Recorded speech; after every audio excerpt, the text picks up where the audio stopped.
Hello friends, welcome to Honey GS classes. 14th December daily current affairs with JS Points, Hindu Express, Eenadu PIB news. మొత్తం 9 articles వార్తల్లో ఉన్నాయి. So first article Indian polity కిందికి వస్తుంది. ఉమెన్స్కి రాజకీయ రిజర్వేషన్లని ఒక 2 యూటీస్కి విస్తరించడం జరిగింది. సో మనం డిస్కస్ చేసినాం గ్రూప్ 1 మెయిన్స్ కోసము ఈ ఉమెన్స్కి పొలిటికల్ రిజర్వేషన్ అవసరమా, ఉమెన్ ఎంపవర్మెంట్ కోసం ఎలా పనికొస్తుంది అని చెప్పేసి వాట్ ఈస్ వే ఫార్వర్డ్ మనం గ్రూప్ 1 మెయిన్స్ కోసం డిస్కస్ చేసినాం. స్పెషల్ క్లాస్ ఉన్నది, నేను లింక్లో ఇస్తాను ఎండ్ కార్డ్ లోపల. సో అది గ్రూప్ 1 మెయిన్స్ కోసం బాగా పనికొస్తుంది. సో ఫస్ట్ 106వ రాజ్యాంగ సవరణ చట్టము అమల్లోకి వచ్చింది. నేటికి రాజ్యాంగాన్ని 106 సార్లు సవరించారు. 106వది ఈ ఉమెన్స్కి లెజిస్లేచర్ విషయంలో శాసనసభల్లో లోక్సభ కావచ్చు లేదా రాష్ట్రం లోపల అసెంబ్లీ కావచ్చు పొలిటికల్ రిజర్వేషన్ని 33% అందిస్తుంది.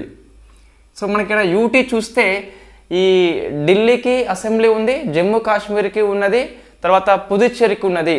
బట్ మనము 106వ రాజ్యాంగ సవరణ చట్టము ద్వారా ఢిల్లీకి మాత్రమే అప్లై చేసినాము.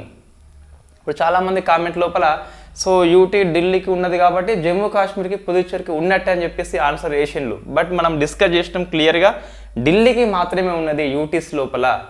అప్పుడు జమ్మూ కాశ్మీర్కి లేకుండే అండ్ పుదుచ్చేరికి లేకుండే. సో మనకి ఈ శీతాకాలం యొక్క పార్లమెంటరీ సెషన్స్ లోపల ఈ 106వ రాజ్యాంగ సవరణ చట్టాన్ని ఈ జమ్మూ కాశ్మీర్కి విస్తరించేందుకు ఒక బిల్లు ప్రవేశపెట్టినారు.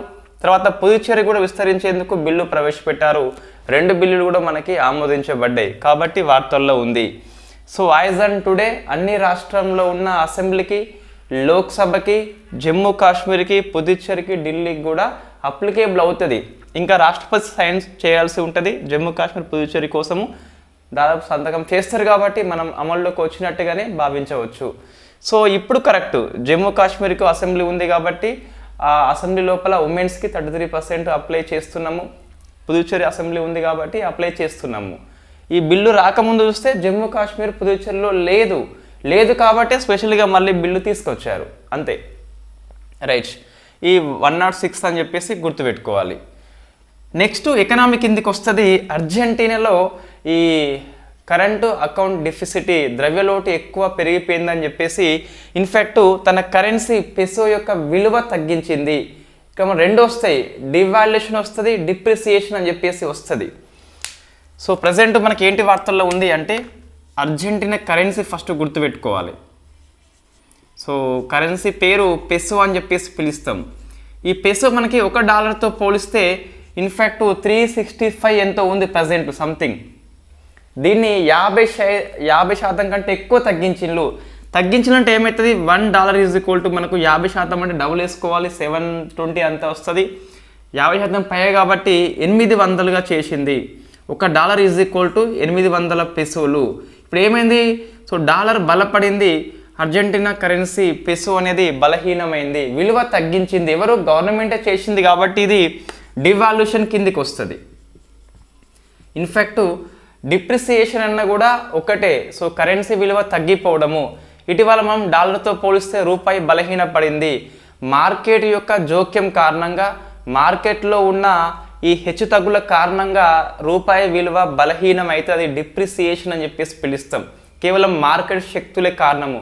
ప్రభుత్వమే దగ్గరుండి ఒక కరెన్సీ విలువ తగ్గిస్తుందని డివాల్యూషన్ అని చెప్పేసి పిలుస్తాం. ఇప్పుడు అర్జెంటీనా ప్రభుత్వము, ఇన్ఫ్యాక్ట్ అర్జెంటీనా కొత్త అధ్యక్షుడు జేవియర్ మిలే అని చెప్పేసి వచ్చిండు ఇటీవల, ఒక 1 మంత్ బ్యాక్. ఇతను రావడంతోనే ఆర్థిక సంస్కరణలు తీసుకొస్తున్నాడు.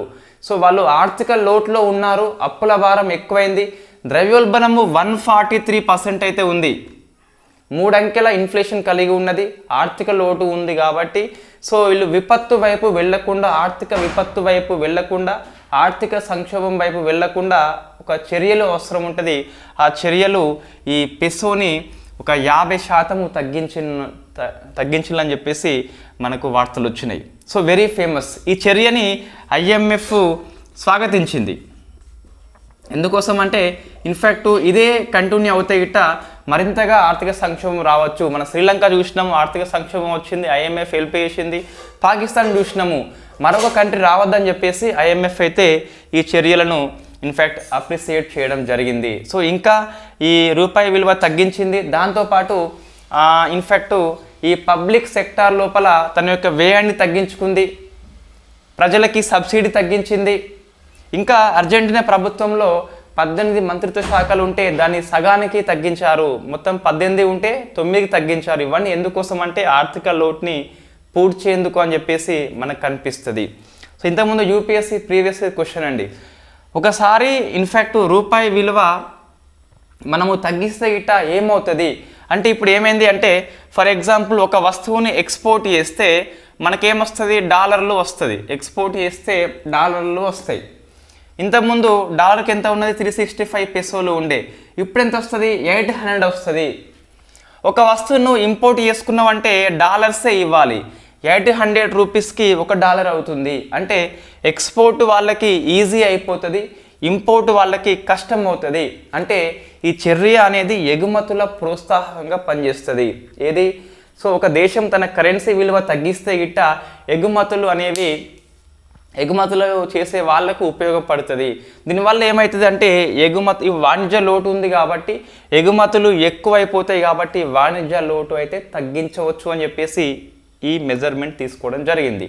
గుర్తుపెట్టుకోవాలి, రూపాయి బలహీనమే అయింది అంటే, డాలర్ బలపడింది అంటే, సో మీకు పెసో ఉంది, మనం రూపాయి అని చెప్పేసి ఎక్స్ప్లెయిన్ చేస్తున్నాము. రూపాయి బలహీనమే అయిందంటే మనకు ఎక్స్పోర్ట్ అనేది సో లాభాలు ఎక్కువ ఇస్తుంది, ఇంపోర్టు మరింత నష్టాల్లోకి దిగజారుస్తుంది. కాబట్టి దిగుమతులు చేయకుండా ప్రభుత్వం చర్యలు తీసుకుంటుంది. ఇది అర్జెంటీనా యొక్క కరెన్సీ పేరు మనకు ప్రశ్న వస్తే రావచ్చు, పెసో. లేదా ఇటీవల ఏ దేశం తన కరెన్సీ విలువను 50% పైగా తగ్గించిందని చెప్పేసి ప్రశ్న వస్తుంది. సో అర్జెంటీనా అని చెప్పేసి పెసో. ఈ జేవియర్ మిలే అని చెప్పేసి మన పేరు గుర్తుపెట్టుకోవాలి, కొత్త అధ్యక్షుడు కాబట్టి.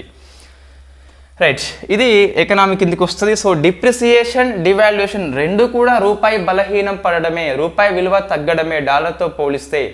బట్ తేడా ఏంటి అంటే ప్రభుత్వమే జోక్యం చేసుకొని ఉద్దేశపూర్వకంగా రూపాయిని బలహీనం చేస్తే డివాల్యుయేషన్ అని చెప్పేసి పిలుస్తాం. సో డిప్రిసియేషన్ మీన్స్ మార్కెట్ యొక్క జోక్యాల కారణంగా, మార్కెట్ శక్తుల కారణంగా సో అది తగ్గినట్లయితే దాన్ని డిప్రిసియేషన్ అని చెప్పేసి పిలుస్తాం. సో నెక్స్ట్, సో పర్యావరణ అంశం మనకి వార్తల్లో ఉన్నది. లారా అండ్ అకామస్, వెరీ వెరీ ఫేమస్, రెండు కూడా సైబీరియన్ పులులు అండి అవి రెండు. సో మనము జంతు మార్పిడి ఒప్పందం చేసుకున్నాము. సో జంతు మార్పిడి ఒప్పందము between the Cyprus and India. So Cyprus దేశము అండ్ ఇండియా దేశము. సో మనం ఈ ఒప్పందంలో భాగంగా ఇండియా సైప్రస్కి రెడ్ పాండాలు ఇచ్చింది, అదే సైప్రస్ ఇండియాకి సైబీరియన్ పులులు ఇచ్చింది. ఇదే జంతు మార్పిడి ఒప్పందం అని చెప్పేసి పిలుస్తాం. సో సైబీరియన్ పులుల పేర్లు ఏంటి అంటే, ఒకటి లారా ఉంది, ఇంకొకటి అకామస్ అని చెప్పేసి ఉంది. సో లారా అండ్ అకామస్ రెండు జంట పులులు, సైబీరియన్ జాతి పులులు అని చెప్పేసి సైప్రస్ నుంచి మనం దిగుమతి చేసుకున్నాము. ఇండియా రెడ్ పాండాలు ఇచ్చింది జంతు మార్పిడి ఒప్పందంలో భాగంగా. మరి సైప్రస్ పులులు ఎక్కడ రక్షించబడుతున్నాయి అంటే, సో వెస్ట్ బెంగాల్లో ఉన్నటువంటి పద్మజా నాయుడు, ఇది గుర్తుపెట్టుకోవాలి. So Padmaja Naidu Himalayan zoological park లోపల సంరక్షించబడతాయి. సో ఇవి చివరిసారి భారతదేశంలో సైబీరియన్ పులులు ఎప్పుడు కనిపించినాయి అంటే 2011లో మనకు చివరిసారి కనిపించింది. ఇక్కడ అంటే సో నైనిటల్ జువాలజికల్ పార్క్ లోపల చివరిసారి సైబీరియన్ పులి కనిపించింది. కాబట్టి 12 ఏళ్ల అనంతరం తిరిగి భారతదేశంలోకి మరొకసారి సైబీరియన్ పులి పునఃప్రవేశం చేస్తుంది. ఇది మనం బాగా గుర్తుపెట్టుకోవాలి. ఎక్కడ అంటే సో పద్మజ నాయుడు అని చెప్పేసి హిమాలయన్ జువాలజికల్ పార్క్ అని చెప్పేసి గుర్తుపెట్టుకోవాలి. సో ఇది మీరు ఆన్సర్ చేయండి, వెరీ ఈజీ క్వశ్చన్. ఇటీవల మనం చీతా ప్రాజెక్ట్లో భాగంగా చీతాను ఏ పార్కు లోపల పునఃప్రవేశం చేసినాము, ఇది ఒకటి. చీతా రక్షణ కోసం ఇటీవల సో చీతా బ్రీడింగ్ సెంటర్ని ఎక్కడ ఏర్పాటు చేసుకున్నాం, మనం మార్నింగ్ క్లాస్ డిస్కస్ చేసినాం చీతా బ్రీడింగ్ సెంటర్ అని చెప్పేసి. సో ఇవి రెండు ఆన్సర్ చేయండి. So very very famous questions. ఇది ఎంత ముఖ్యమైనదో సైబీరియన్ పులి కూడా అంతే ముఖ్యమైనది. చివరిసారి 2011లో కనిపించింది, 12 ఏళ్ల అనంతరం తిరిగి పునఃప్రవేశం. కాబట్టి ప్లేస్ మనం గుర్తుపెట్టుకోవాలి, కంట్రీ పేరు గుర్తుపెట్టుకోవాలి. సో నెక్స్ట్ గాజా కాల్పుల విరమణ ఒప్పందము యుఎన్ఓ యొక్క జనరల్ అసెంబ్లీ తీర్మానము ప్రవేశపెడితే ఆ తీర్మానం అయితే ఆమోదించబడింది. బట్ ఇండియా స్టాండ్ మార్చుకున్నది. మీరు బాగా అబ్జర్వ్ చేయండి.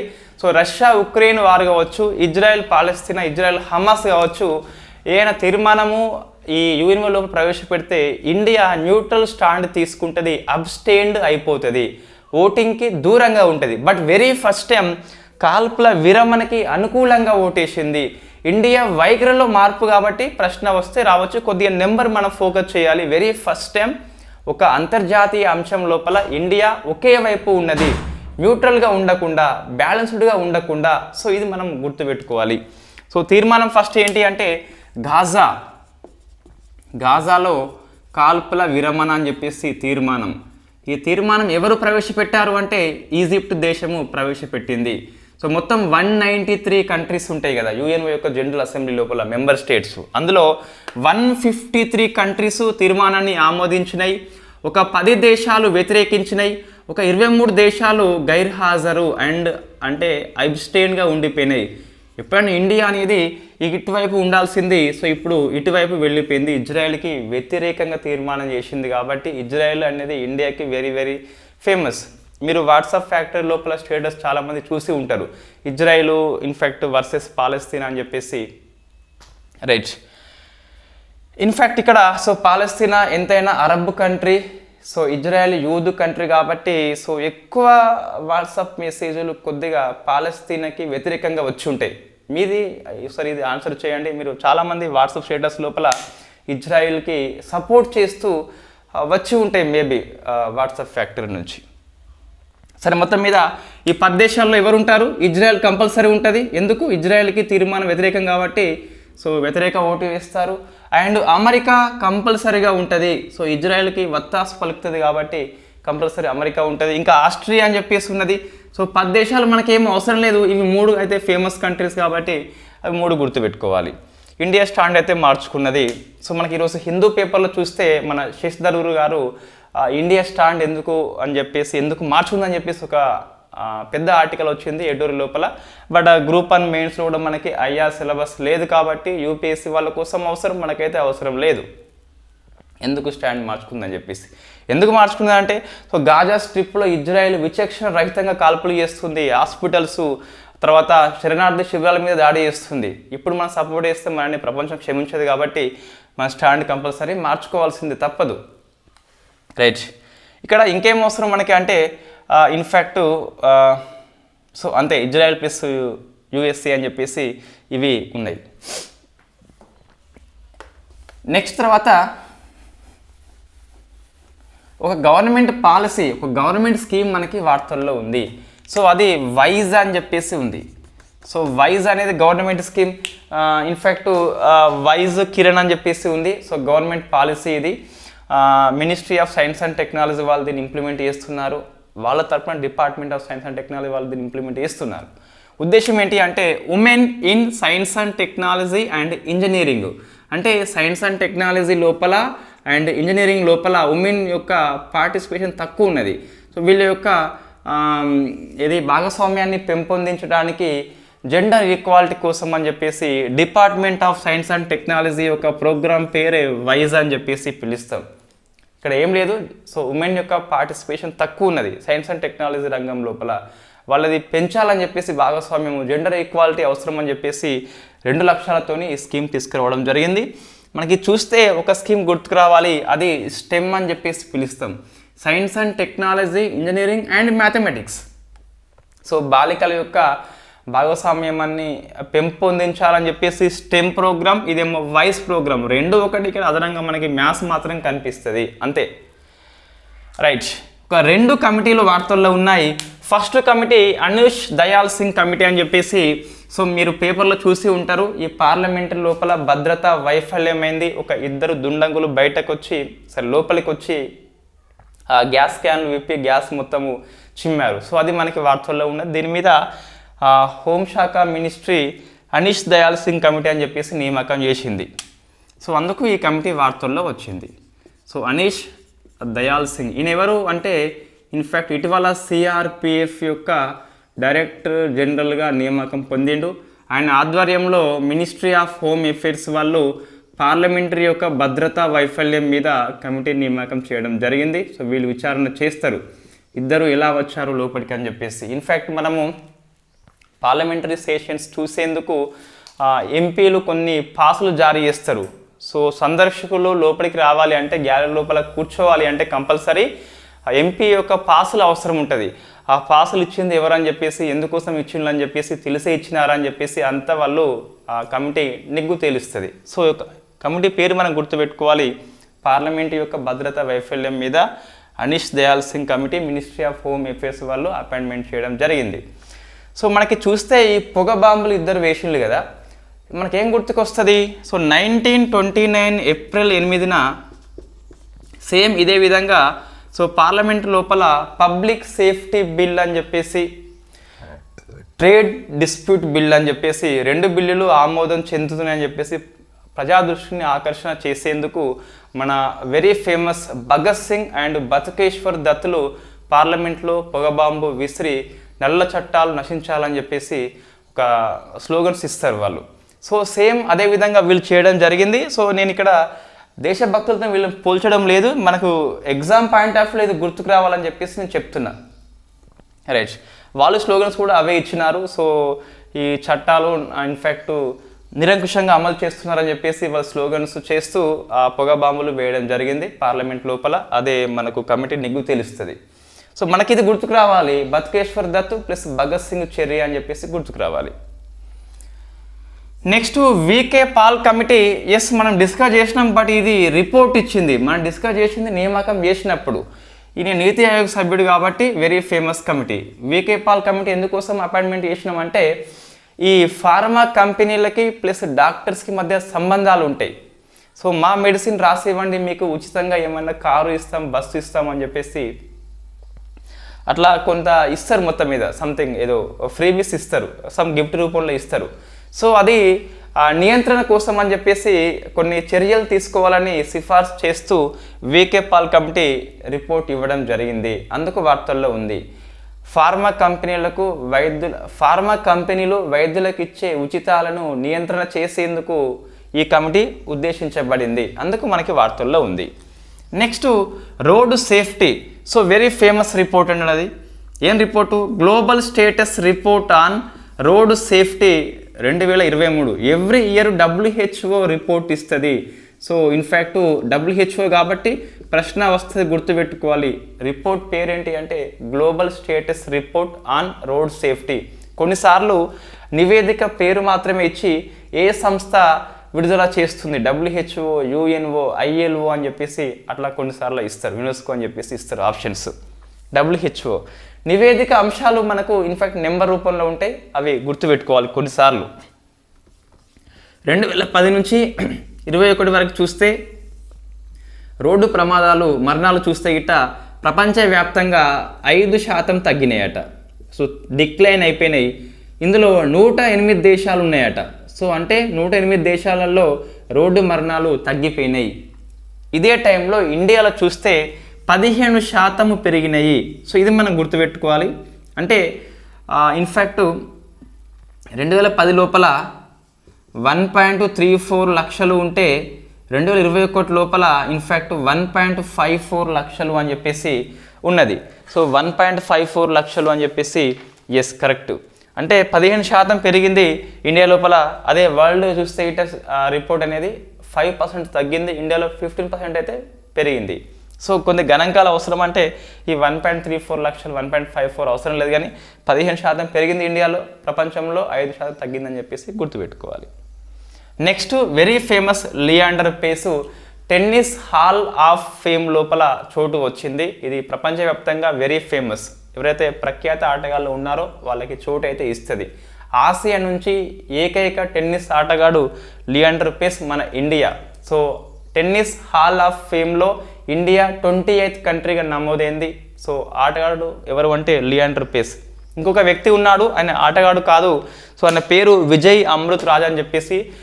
ఇన్ఫ్యాక్ట్ ఇతను టెన్నిస్ యొక్క ప్రసారదారు లేదా ప్రమోటర్ అని చెప్పేసి మన టెలివిజన్లో ప్రసార హక్కులు ఉంటాయి కదా. సో ఆయన కూడా టెన్నిస్ యొక్క హాల్ ఆఫ్ ఫేమ్లో చోటు వచ్చింది. బట్ మన Leander Paes very famous, in fact ఆటగాడు కాబట్టి క్వశ్చన్ వస్తుంది. ఆసియన్ నుంచి వెరీ ఫస్ట్ టైం కాబట్టి ఇంకా క్వశ్చన్ వచ్చేందుకు అవకాశం కనిపిస్తుంది. ఇది మనకు 14th కరెంట్ అఫైర్స్. ఫస్ట్ చూస్తే పొలిటికల్ రిజర్వేషన్ ఉమెన్స్కి 160 కల్పించింది కదా, సో దానికి జమ్మూ కాశ్మీర్ పుదుచ్చేరికి విస్తరణ చేసినాము.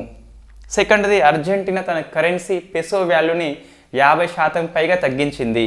సో ఎందుకోసం అంటే ఆర్థిక లోటు ఉన్నది, ద్రవ్యోల్బణము 3 అంకెల స్థాయికి పెరిగింది కాబట్టి సో నియంత్రణ చర్యల్లో భాగంగా వాణిజ్య లోటుని పూడ్చాలని చెప్పేసి తీసుకోవడం జరిగింది. జేవియర్ మిలే అని చెప్పేసి నూతన అధ్యక్షుడు.